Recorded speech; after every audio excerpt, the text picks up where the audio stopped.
Assalamualaikum warahmatullahi wabarakatuh. Sobat Rumi, dalam setiap salat yang kita lakukan setiap waktu, ada satu surat yang selalu mengiringi langkah hati menuju hadirat Allah. Surat yang menjadi napas dari seluruh Al-Quran.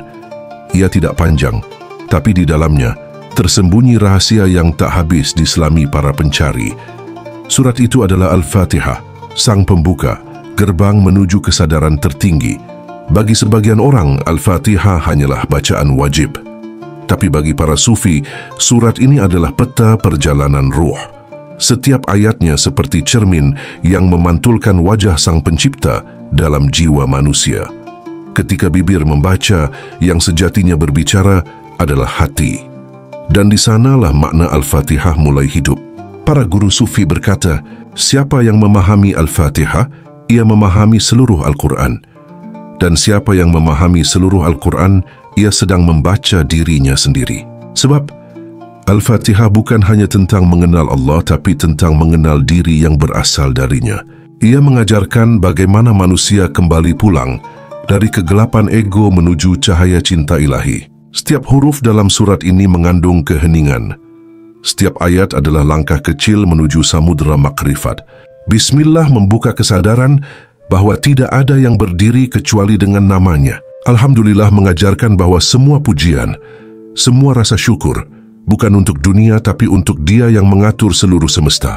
Ar-Rahman Ar-Rahim menenangkan hati, mengingatkan bahwa kasih Allah meliputi segalanya, bahkan bagi mereka yang tak menyadarinya. Dan Malik Yaumiddin mengajak jiwa untuk tunduk, bahwa hanya Dia pemilik segala akibat, segala balasan dan segala rahasia hidup. Sufi tidak membaca Al-Fatihah hanya dengan suara, tapi dengan seluruh keberadaannya. Mereka memandang surat ini sebagai dialog rahasia antara ruh dan Tuhannya. Ketika membaca Iyyaka na'budu wa iyyaka nasta'in, mereka benar-benar sedang tenggelam dalam penghambaan total. Tidak ada aku, tidak ada dunia, hanya kesadaran bahwa semua gerak adalah milik Allah. Dan ketika lidah mengucap Ihdinas siratal mustaqim, hati memohon agar langkah ini tidak tersesat dalam gelapnya ego dan kesombongan.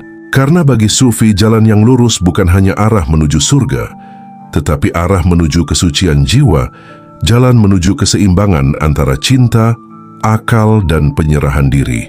Al-Fatihah bukan sekadar bacaan pembuka dalam salat, tapi kunci pembuka seluruh pintu kesadaran. Ia seperti cermin yang menuntun jiwa agar mengenal siapa yang sedang disembah, siapa yang memberi kehidupan, dan siapa yang menuntun setiap takdir. Ketika hati membaca dengan keikhlasan, setiap ayat berubah menjadi cahaya. Dan dalam cahaya itu, manusia mulai memahami bahwa hidup bukan tentang memiliki, tetapi tentang kembali. Kembali kepada sumber yang memberi hidup, kembali kepada Dia yang mengajarkan makna cinta sejati. Surat ini membuka tabir bahwa setiap napas adalah doa, setiap gerak adalah ibadah, dan setiap detik adalah undangan untuk mengenal Allah lebih dalam. Para sufi menyebutnya Ummul Kitab, ibu dari segala kitab, karena darinya lah semua ilmu dan rahasia terlahir. Kita semua membacanya setiap hari, tapi berapa kali hati benar-benar hadir saat membacanya? Berapa kali terasa bahwa surat ini bukan hanya lafaz, melainkan panggilan lembut dari Tuhan agar kita kembali pada hakikat. Malam ini mari menyelam bersama ke dalam kedalaman Al-Fatihah. Kita tidak akan sekadar menafsirkan kata, tapi menghidupkan makna. Kita akan menelusuri bagaimana para sufi memandang setiap ayat bukan sebagai hukum, tapi sebagai perjalanan dari kesadaran dunia menuju kehadiran ilahi. Dan di akhir perjalanan ini, mungkin kita akan mengerti bahwa seluruh kehidupan ini sebenarnya adalah tafsir panjang dari satu kalimat sederhana. Bismillahirrahmanirrahim. Mari kita masuk ke ayat pertama. Bismillahirrahmanirrahim. Sebuah kalimat yang begitu sederhana diucapkan, tapi begitu dalam maknanya. Kalimat yang menjadi pintu dari seluruh kebaikan dan juga gerbang menuju penyaksian ilahi. Para sufi melihat bismillah bukan sekadar permulaan bacaan, tapi permulaan kesadaran. Setiap hurufnya mengandung perjalanan batin, dari mengenal diri hingga mengenal Tuhan. Mereka berkata, tidak ada sesuatu pun yang dapat dimulai tanpa nama Allah, karena di dalam nama itu terdapat rahasia keberadaan seluruh alam. Huruf ba dalam bismillah bagi para sufi melambangkan tawadhu, kerendahan hati. Ia adalah huruf yang menunduk, seperti hamba yang sadar akan kebesaran Tuhannya. Dari sanalah jalan menuju Allah dimulai, bukan dari kesombongan tapi dari ketundukan. Sementara kata ismi, nama, mengingatkan bahwa segala sesuatu di alam ini hanya punya makna karena disandarkan kepadanya. Tanpa bismillah, semua usaha manusia hanyalah kesia-siaan. Karena hakikatnya, tidak ada daya dan kekuatan kecuali dengan izin Allah. Dan dua sifat yang mengikuti, Ar-Rahman Ar-Rahim, adalah dua sayap kasih yang membentang ke seluruh semesta.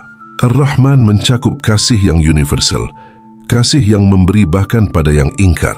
Sedangkan Ar-Rahim adalah kasih yang lembut dan mendalam yang hanya dapat dirasakan oleh hati yang mengenalnya. Dalam pandangan sufi, dua sifat ini adalah tanda bahwa seluruh ciptaan dicipta karena cinta. Alam semesta ada bukan karena kehendak untuk menguji, tetapi karena kerinduan Allah untuk dikenal. Maka membaca Bismillahirrahmanirrahim berarti menyelam ke dalam samudera cinta yang tiada batas. Syekh Abu Yazid Al-Bustami, seorang guru besar sufi, dalam risalah Al-Qushairiyah pernah berkata, ketika seseorang benar-benar mengucap bismillah, maka ia lenyap dari dirinya dan hidup dalam namanya. Artinya siapapun yang menyebut nama Allah dengan hati yang bersih akan merasakan bahwa semua yang terjadi bukan lagi tentang dirinya. Tidak ada aku bekerja, tidak ada aku berjuang, tidak ada aku berhasil. Yang ada hanyalah Allah yang bekerja melalui dirinya. Inilah rahasia besar dari kalimat pembuka ini. Ia menghapus keakuan dan menggantinya dengan kesadaran ilahi yang membimbing agar setiap langkah, setiap keputusan, setiap napas menjadi ibadah yang disadari, bukan sekadar rutinitas yang dihafal. Bismillah bukan hanya kalimat awal dari kitab suci, tetapi kalimat awal dari hidup yang suci. Setiap kali membacanya, jiwa diingatkan bahwa hidup ini tidak pernah berdiri sendiri, bahwa segala sesuatu, baik rezeki, ujian, bahkan detak jantung, bergerak di bawah kasih dan kehendaknya. Dan di saat kalimat ini diucapkan dengan penuh kesadaran, seluruh semesta seakan menjawab dalam diam. Selamat datang, wahai jiwa yang telah mengingat asalnya. Karena di balik bismillah tersembunyi satu pesan lembut yang abadi, bahwa tidak ada permulaan yang lebih indah daripada memulai dengan namanya. Alhamdulillahi Rabbil Alamin. Segala puji bagi Allah, Tuhan seluruh alam. Ayat ini tampak sederhana, namun bagi para sufi ia adalah getaran kesadaran tertinggi. Ketika lidah mengucapkannya, sejatinya hati sedang menunduk, menyadari bahwa segala yang layak dipuji hakikatnya berasal dari satu sumber, Allah. Pujian dalam dunia tidak pernah benar-benar milik makhluk, sebab tidak ada kebaikan, kecantikan atau kebijaksanaan yang lahir tanpa pancaran sifatnya. Maka, ketika seorang hamba memuji ciptaan, sejatinya ia sedang memuji Sang Pencipta yang bersembunyi di dalamnya. Para sufi memandang ayat ini bukan sebagai kalimat syukur semata, melainkan sebagai cermin kesadaran tauhid, bahwa di balik setiap hal yang mempesona, setiap peristiwa yang menggugah, ada tangan Allah yang sedang menulis kisah cinta antara hamba dan Tuhannya. Mereka berkata, Alhamdulillah bukan ucapan ketika bahagia, tetapi kesadaran yang tetap hidup, bahkan di tengah luka. Karena mereka tahu, pujian sejati bukan hanya untuk nikmat yang manis, tetapi juga untuk takdir yang pahit. Sebab keduanya datang dari Rabb yang sama, yang tidak pernah menzalimi, hanya mendidik dengan cara yang tidak selalu bisa dimengerti. Kata Rabb dalam ayat ini memiliki makna yang sangat dalam bagi para sufi. Rabb berarti yang memelihara, yang menumbuhkan, yang membimbing dengan penuh kasih. Ia bukan Tuhan yang jauh dan menakutkan, tetapi Tuhan yang merawat jiwa, sebagaimana seorang ibu merawat anaknya. Setiap ujian, setiap kehilangan, setiap air mata adalah bagian dari proses pendidikan ilahi, agar hati menjadi lebih matang, lebih lembut, lebih sadar.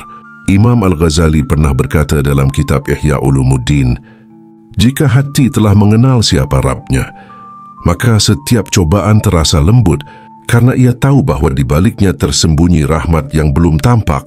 Inilah yang dimaksud dengan Rabbil Alamin, Tuhan seluruh alam. Bukan hanya alam manusia tapi juga alam malaikat, alam ruh dan alam rasa yang tak terlihat. Semua bergerak dalam satu sistem kasih, dalam satu tarian ketundukan yang agung kepada Sang Pencipta. Bagi para sufi, setiap daun yang gugur, setiap ombak yang pecah, setiap bintang yang berkelip, semuanya sedang berkata Alhamdulillah. Mereka hidup dalam pujian yang tidak bersuara, tapi berdenyut di seluruh wujud. Ketika kesadaran ini tumbuh dalam diri, manusia tidak lagi mudah mengeluh, tidak lagi merasa kekurangan, karena ia melihat setiap hal sebagai kesempatan untuk bersyukur. Bahkan ketika hidup tampak berat, hati tetap berbisik lembut. Segala puji bagi Allah, Rabb yang mendidikku dengan cara yang sempurna. Dalam keadaan itu, Alhamdulillahi Rabbil Alamin bukan lagi sekadar kalimat, tapi menjadi getaran cinta yang memeluk seluruh kehidupan. Ia mengubah pandangan dari keluhan menjadi syukur, dari keraguan menjadi kepercayaan, dari ketakutan menjadi ketenangan yang mendalam. Dan ketika hati mampu berkata, Alhamdulillah bukan karena keadaan, melainkan karena kesadaran, maka saat itulah seorang hamba mulai benar-benar mengenal Rabb-Nya. Karena seluruh perjalanan ruh sejatinya berawal dari satu kesadaran sederhana, bahwa di balik semua yang terjadi, ada Allah yang selalu layak dipuji. Ar-Rahman Ar-Rahim, dua sifat yang seolah serupa, tapi sesungguhnya melukiskan kedalaman kasih Allah yang tak terukur. Para sufi menyebut dua nama ini sebagai dua lautan cinta yang saling melengkapi. Ar-Rahman adalah samudra kasih yang mencakup seluruh makhluk, yang memberi napas bagi mereka yang taat maupun yang durhaka. Sedangkan Ar-Rahim adalah laut kelembutan khusus yang menyentuh hati mereka yang sadar dan mengenalnya. Bagi para sufi, ayat ini bukan hanya tentang kasih yang Allah berikan, tetapi tentang hakikat keberadaan itu sendiri, bahwa seluruh alam semesta tercipta dari rahmat-Nya dan terus terpelihara oleh kasih-Nya yang abadi. Mereka berkata, jika rahmat Allah sejenak saja ditarik dari alam, niscaya seluruh wujud akan lenyap, seperti bayangan dihapus cahaya. Kasih Allah bukan sekadar sifat, tetapi energi kehidupan yang mengalir di setiap partikel semesta. Maka siapapun yang benar-benar merenungi Ar-Rahman Ar-Rahim akan mulai melihat cinta itu bekerja di balik setiap hal, di balik rezeki yang datang tanpa diduga, di balik kesulitan yang memaksa hati tumbuh, di balik air mata yang akhirnya mengantarkan pada pemahaman. Syekh Jalaluddin Rumi menggambarkan kasih ini dengan indah dalam Mathnawi. Kasih sayang Allah seperti hujan yang jatuh di atas bumi. Ia tidak memilih tanah, tapi hanya hati yang terbuka yang menumbuhkan bunga. Rumi ingin mengingatkan bahwa rahmat Allah selalu turun, tetapi tidak setiap hati mampu menumbuhkan kebaikan darinya, karena hati yang keras seperti batu tidak akan mampu menampung kelembutan hujan cinta itu. Dalam pandangan sufi, dua sifat ini juga menjadi cermin bagi perjalanan spiritual manusia. Ketika seseorang mengenal Ar-Rahman, ia belajar memberi tanpa pamrih, menjadi rahmat bagi sesama tanpa mengukur siapa yang pantas. Dan ketika ia mengenal Ar-Rahim, ia belajar menyembuhkan, menjadi peneduh bagi hati yang sedang gelisah. Sebab tujuan tertinggi dari makrifat bukan hanya mengenal Allah, tetapi menjadi cerminan kasih-Nya di dunia. Maka, seorang sufi sejati tidak pernah berhenti memberi, bahkan kepada mereka yang melukainya. Ia tidak membalas dengan kebencian, karena hatinya telah dipenuhi oleh rahmat yang mengalir dari sumber ilahi.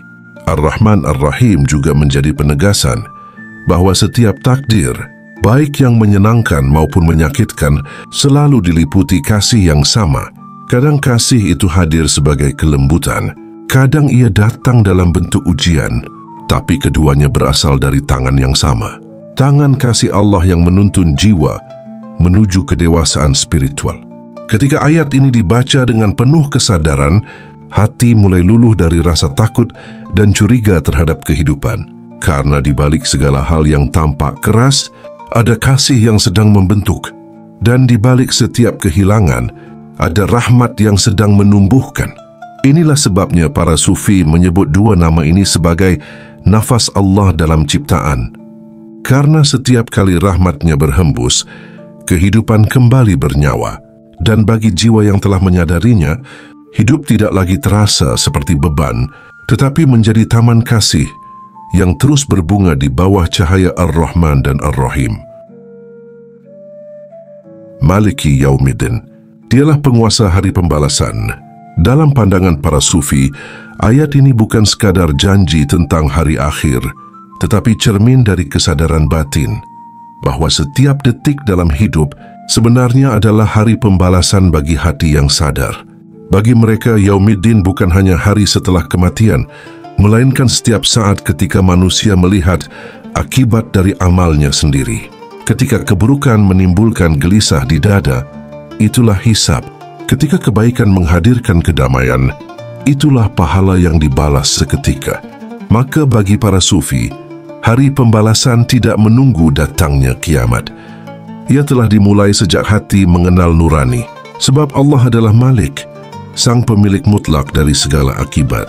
Tidak ada perbuatan, niat, atau bahkan lintasan pikiran yang luput dari genggamannya. Dan bukan untuk menghukum, melainkan untuk mendidik. Karena kasihnya, Allah memperlihatkan akibat dari setiap tindakan agar manusia belajar menata hati dan kembali kepada cahaya.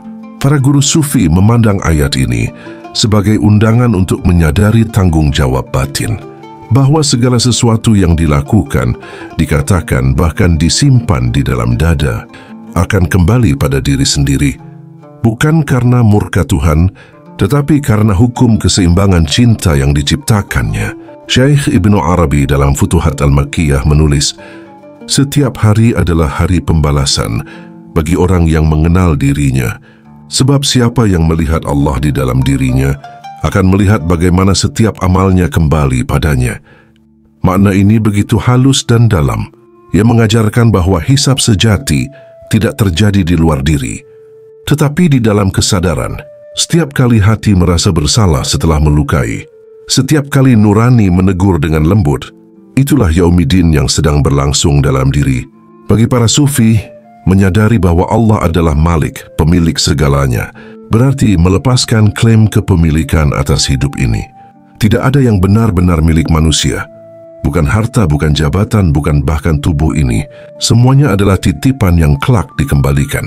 Kesadaran inilah yang menumbuhkan kerendahan hati dan menenangkan jiwa dari kegelisahan dunia. Karena ketika hati tahu bahwa Allah lah sang pemilik, tidak ada lagi ketakutan kehilangan, tidak ada lagi keinginan untuk merebut, tidak ada lagi kebanggaan atas pencapaian diri. Yang tersisa hanyalah rasa syukur mendalam karena diizinkan untuk menjadi bagian kecil dari rencana besarnya. Ayat ini juga menjadi pengingat bahwa kehidupan bukanlah ajang balas dendam, melainkan tempat untuk menanam amal, dan hasilnya akan tumbuh sesuai benih yang ditanam. Siapa yang menanam kebaikan akan menuai kedamaian. Siapa yang menanam kebencian akan merasakan kegelisahan. Semua terjadi bukan karena Allah menghukum, tetapi karena setiap benih selalu melahirkan buah dari jenisnya. Bagi para sufi, Maliki Yaumiddin adalah ayat yang menuntun kepada ketenangan spiritual. Karena mereka sadar, tidak ada satupun ketidakadilan yang abadi, tidak ada satupun kebaikan yang sia-sia. Semua akan kembali dengan cara yang sempurna, di waktu yang tepat.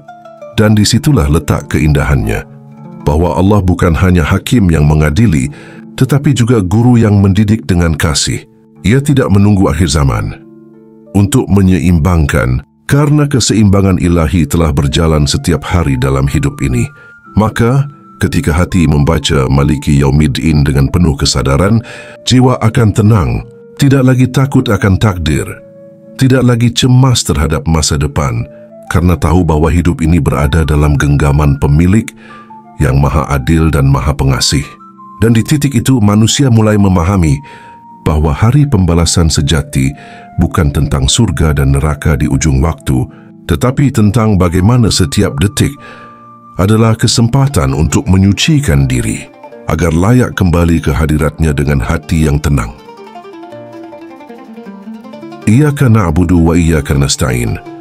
Hanya kepadamu kami menyembah dan hanya kepadamu kami memohon pertolongan. Inilah titik tengah dari surah Al-Fatihah. Poros keseimbangan antara penghambaan dan ketergantungan total kepada Allah. Bagi para sufi, ayat ini bukan sekadar pernyataan, melainkan ikrar jiwa yang telah sadar akan siapa dirinya dan kepada siapa ia bergantung sepenuhnya. Iyyaka na'budu adalah pengakuan bahwa tidak ada satupun bentuk ibadah yang bermakna bila masih ada rasa aku di dalamnya. Karena dalam jalan para sufi, ibadah sejati adalah lenyapnya diri di hadapan Sang Kekasih. Sementara iyyaka nasta'in adalah penyerahan mutlak, kesadaran bahwa tak ada daya, tak ada upaya, kecuali dengan pertolongannya. Imam Al-Qushairi dalam Risalah Al-Qushairiyah pernah menulis, seorang hamba tidak benar-benar menyembah hingga ia tidak melihat dirinya dalam ibadahnya dan tidak benar-benar memohon pertolongan hingga ia tidak melihat kekuatannya sendiri. Inilah inti perjalanan spiritual, menyembah tanpa rasa kepemilikan dan memohon tanpa rasa memiliki daya. Keduanya hanya bisa lahir dari hati yang sudah tunduk, yang sudah luluh dari ego dan kehendak pribadi. Bila ditarik dalam kehidupan kita sehari-hari, ayat ini mengajarkan dua hal penting. Pertama, tentang ikhlas dalam penghambaan, bahwa setiap perbuatan sekecil apapun, bila diniatkan hanya karena Allah, maka ia menjadi ibadah. Kedua, tentang kesadaran akan ketergantungan, bahwa sebesar apapun usaha manusia, hasilnya tetap bergantung pada izin dan rahmatnya. Dalam pandangan para sufi, ayat ini adalah perjanjian antara ruh dan Rabb-nya. Ketika dibaca dengan hati yang hadir, Iyyaka na'budu menjadi suara jiwa yang kembali mengingat asalnya, dan Iyyaka nasta'in menjadi tangisan lembut ketidakberdayaan di hadapan Sang Pencipta. Tidak ada kesombongan di antara dua kalimat ini. Hanya ada kerendahan hati yang lahir dari kesadaran mendalam, bahwa di balik segala pencapaian, ada tangan Allah yang menuntun. Di balik setiap kejatuhan, ada rahmat Allah yang memulihkan. Karena itu, bagi para pencari kebenaran, ayat ini bukan sekadar bacaan dalam salat, melainkan nafas spiritual yang menghidupkan seluruh kesadaran manusia akan Tuhannya. Ia adalah puncak cinta dan ketundukan, di mana seorang hamba berhenti berkata aku dan mulai hidup dalam kata hanya Engkau. Ihdinas siratal mustaqim, tunjukilah kami jalan yang lurus. Inilah doa yang menjadi inti dari seluruh surah Al-Fatihah. Setelah memuji Allah, mengakui ketergantungan dan menyatakan penghambaan, jiwa kini merendah dan memohon satu hal, petunjuk menuju jalan yang benar. Para sufi menafsirkan siratal mustaqim bukan sekadar jalan menuju surga, tetapi jalan menuju kesadaran sejati, jalan yang menuntun manusia kembali kepada Allah melalui pengenalan diri yang paling dalam. Jalaluddin Rumi pernah menulis dalam Mathnawi, jalan yang lurus bukan di timur, bukan di barat. Ia berada di dalam hatimu sendiri, tempat di mana engkau kehilangan dirimu dan menemukan Tuhanmu. Bagi para sufi, doa ini bukan hanya permohonan arah, tapi panggilan jiwa untuk pulang. Setiap kali ihdinas siratal mustaqim diucapkan, yang diminta bukan sekadar petunjuk menuju kebenaran luar, melainkan bimbingan agar hati tak menyimpang dari cahayanya. Siratal mustaqim adalah keseimbangan antara dunia dan akhirat, antara cinta dan takut, antara usaha dan tawakal. Ia adalah jalan tengah yang menuntun manusia agar tidak terjerat pada dua ekstrim, terlalu percaya diri hingga melupakan Allah, atau terlalu berputus asa hingga lupa akan rahmatnya. Dalam perjalanan spiritual, jalan lurus bukanlah jalan yang bebas dari rintangan, tetapi jalan yang tetap ditempuh meski badai mengguncang batin. Ia bukan sekadar tentang tahu arah, tapi tentang tetap teguh dalam arah itu meski gelap dan sunyi, meski dunia tampak menjauh. Doa ini mengajarkan kerendahan hati yang abadi, bahwa tanpa bimbingan Allah, kita bisa tersesat bahkan dalam hal-hal yang tampak baik. Kita bisa berbuat kebaikan, tapi jika tidak dengan niat dan petunjuknya, kebaikan itu bisa menjadi kebanggaan yang menyesatkan. Maka para sufi membaca ayat ini dengan hati yang bergetar karena sadar betapa rapuh langkah manusia tanpa cahaya petunjuk ilahi. Setiap langkah dalam hidup, setiap keputusan, setiap napas, semuanya membutuhkan bimbingan darinya agar tetap berada di jalan lurus itu. Jalan yang lurus adalah jalan para pecinta, jalan mereka yang tidak berhenti di dunia, tapi terus berjalan hingga sampai kepada Dia yang menjadi tujuan akhir segala perjalanan. Dan ketika hati telah berada di jalan itu, setiap langkah menjadi ibadah, setiap kesulitan menjadi pelajaran, setiap luka menjadi jembatan menuju cahaya. Surah Al-Fatihah dalam pandangan para sufi bukan hanya bacaan pembuka salat, tetapi peta perjalanan ruhani dari kesadaran akan Allah menuju penghambaan total hingga penyerahan diri dalam bimbingannya. Ia adalah dialog abadi antara jiwa dan Tuhannya, antara makhluk yang fana dan pencipta yang kekal. Ketika surah ini benar-benar dipahami dan dihayati, kita tidak hanya membaca dengan lisan, tapi juga dengan hati yang terbangun, yang berkata lirih di setiap sujud, "Ya Allah, tuntunlah kami agar setiap langkah ini mengarah kepadamu." Siratal lazina an'amta alaihim, ghairil maghdubi alaihim waladhdallin.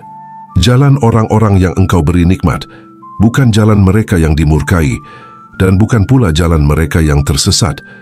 Inilah penutup dari surah Al-Fatihah, penutup yang bukan sekadar akhir bacaan, melainkan puncak dari perjalanan spiritual manusia menuju kesadaran tertinggi. Para sufi menafsirkan ayat ini sebagai peta ruhani terakhir, di mana seorang hamba memohon agar hatinya selalu berjalan di jalan para kekasih Allah, para nabi, para wali, dan semua jiwa yang telah disinari cahaya kebenaran. Jalaluddin Rumi pernah menulis, "Jalan orang-orang yang Engkau beri nikmat adalah jalan cinta. Mereka berjalan bukan karena takut neraka atau mengharap surga, tapi karena tidak tahan jauh darimu." Bagi para sufi, jalan orang-orang yang diberi nikmat bukan hanya mereka yang banyak amal, tetapi mereka yang telah bebas dari ego dan telah tenggelam dalam lautan kehadiran Allah. Mereka berjalan dalam cahaya, berbicara dengan kasih, dan setiap langkahnya menebarkan kedamaian, karena hatinya telah menyatu dengan sumber kedamaian itu sendiri. Sedangkan jalan mereka yang dimurkai adalah jalan orang yang tahu kebenaran tapi menolaknya, orang yang memiliki ilmu tapi menjadikannya alat untuk kebanggaan dan kekuasaan. Dan jalan mereka yang tersesat adalah jalan orang yang mencari kebenaran, namun salah arah karena berjalan tanpa cahaya petunjuk ilahi. Maka doa ini adalah bentuk perlindungan spiritual. Ia bukan sekadar permohonan agar dijauhkan dari kesalahan, tetapi agar hati senantiasa dijaga dalam keseimbangan, agar langkah tidak menyimpang meski dunia menggoda dengan 1000 wajah. Dalam pandangan para sufi, setiap kali ayat ini dibaca dalam salat, jiwa seolah berdiri di hadapan cermin takdirnya, bertanya dalam diam, apakah jalan yang kini ditempuh adalah jalan mereka yang Engkau beri nikmat, atau jalan mereka yang mulai jauh dari cahaya? Dan disitulah muhasabah sejati dimulai, sebab jalan para kekasih Allah tidak diukur dari banyaknya ibadah, tetapi dari seberapa lembut hati dan seberapa dalam cinta kepadanya. Cinta itulah yang menjadi nikmat terbesar, karena melalui cinta, seorang hamba mampu melihat Allah di setiap peristiwa hidupnya. Dalam realitas kehidupan, ayat ini mengingatkan bahwa tidak semua jalan yang tampak benar membawa kita kepadanya. Ada jalan yang berkilau tapi kosong.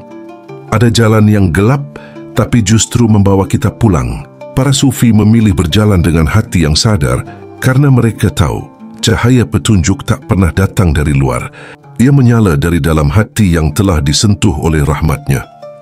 Maka ketika amin diucapkan setelah ayat ini, itu bukan sekadar tanda penutup, tetapi gema dari hati yang penuh harap. Semoga Allah benar-benar menuntun kita ke jalan para kekasihnya, menjauhkan dari kesombongan ilmu, dan menyelamatkan dari kesesatan hawa nafsu. Surah Al-Fatihah pun berakhir, namun bagi para sufi, ia bukan akhir dari bacaan, melainkan awal dari perjalanan jiwa yang sadar. Sebab di dalam setiap ayatnya tersimpan cermin bagi diri, dan di balik setiap lafaznya bersemayam cahaya Allah yang menuntun hati menuju asalnya, menuju Dia, sang cahaya di atas segala cahaya. Segala perjalanan batin yang kita lalui dalam surah Al-Fatihah, dari pengakuan, penghambaan, penyerahan, hingga permohonan, adalah cermin dari perjalanan jiwa manusia menuju Allah. Ia dimulai dari kesadaran akan kebesarannya, melewati proses pengakuan akan kelemahan diri, dan berakhir pada penyerahan total kepada bimbingannya.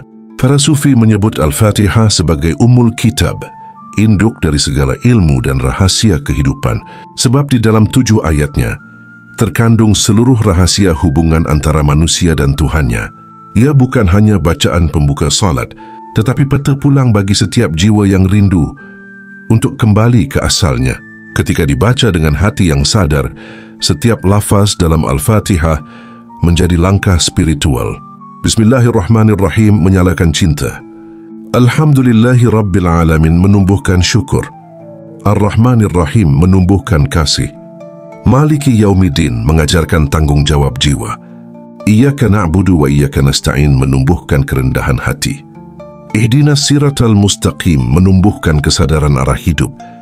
Dan siratal lazina an'amta alaihim mengingatkan agar kita tetap di jalan para kekasih Allah. Setiap kali surah ini dibaca, sejatinya kita sedang memohon untuk diperbaiki, dibersihkan dan dituntun kembali kepadanya. Inilah sebabnya para sufi tidak sekadar membacanya dengan lisan, melainkan dengan jiwa yang hadir dan hati yang bergetar. Dan di akhir surah ini, kita menutupnya dengan satu kata yang sederhana namun sangat dalam. Amin. Kata amin bukan sekadar penutup doa, tapi gema dari hati yang sepenuhnya percaya. Dalam bahasa para sufi, amin bermakna, Ya Allah kabulkanlah, karena hanya Engkau tempat segala harapan berpulang. Ketika diucapkan dengan hati yang ikhlas, amin menjadi jembatan antara langit dan bumi, antara doa dan takdir, antara hamba dan Tuhan. Ia adalah tanda bahwa kita telah selesai memohon dan kini menyerahkan seluruh hasilnya kepadanya. Maka saat lidah berucap amin, biarlah hati ikut bersujud, mengakui bahwa tak ada daya dan kekuatan kecuali karenanya.